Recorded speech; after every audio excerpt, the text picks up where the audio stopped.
Well, hey everyone, it's Hosty. So with the Weathering Waves 3.0 update having dropped featuring the new off-tune mechanic, I've been using it for quite a while, and while it does have limited use on teams without 3.0 characters, it's been pretty fun, especially from a casual player's perspective. Today we're gonna be answering a few questions like how does 2-Strain and Rapture work, why can't certain bosses be broken, and how exactly does Tune Break work? Well, for that we're gonna have to cover the basics first. You'll notice that all enemies you fight now have a shield bar next to the health. As you attack an enemy, this bar gradually fills up, and once it's full, a prompt appears allowing you to trigger a Tune Break, which does deal quite a lot of damage. Now, how much damage does Tune Break do actually? Well, if you don't have any 3.0 characters in your team, such as Linné or Monet, well, your Tune Break damage is very much capped. The cap is based on your active resonator's Tune Break boost stat, which by default is 0 unless you've got a 3.0 character, and also based on that level as well. But if you luckily won your 50-50 and have even just one 3.0 character in your team, specifically one that applies Tune Rapture or Tune Strain, your damage potential actually becomes quite astronomical. But what is Tune Strain and Tune Rap? These are buffs applied to enemies while you're building off-tune on them. What's off-tune? Off-tune is when you're busy filling up that bar while attacking them. But however, you cannot have both Tune Strain and Tune Rapture on enemies at the same time. You can at least be able to choose which buff your character applies from their menu, but for teams with a mix of 3.0 characters and older units, for example a team like Augusta, Luno and Linné, I recommend setting Linné to apply Rapture. Why? Because whenever anyone on the team triggers Tune Break, Linné follows up with an additional massive attack. Now of course you still want Linné being the one that actually does the tune breaking, because while she does increase everybody's tune boost stat by 40, she gets to a max of 50 because she also boosts herself. Tune Strain does work differently. Tune Strain allows resonators to deal additional damage to a specific enemy based on one, that tune boost stat, and also how many strain buffs you have stacked on the enemy. On characters like Linné, when she applies the strain buff, it increases personal damage on that specific enemy by 0.12% per tune break boost stat, which if you have Linné with her tune boost stat already boosted to 50 points, she would be doing 6% extra damage per strain stack, which sounds great, but you can only apply more strain stacks by tune breaking, and from my experience, by the time you already have the second stack added, the boss is usually already dead. Strain definitely has its use, but I do see Rapture being more commonly used because of its single burst damage. So when should you use Tune Break when you don't have 3.0 characters? Now generally there is no right or wrong place to use it, so with my advice I'll just say don't use it when the boss is immobilized. Use it rather when that white bar comes back up. I hope you guys enjoyed the video, guys. I hope it was quite helpful to you guys, quite informative.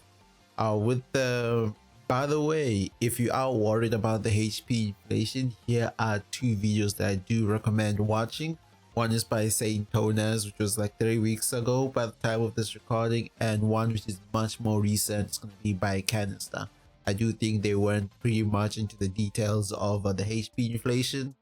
So if you guys are worried about that, check them out. But either way, guys, thank you guys for watching. Thank you guys for sticking around, and I hope you have a great day.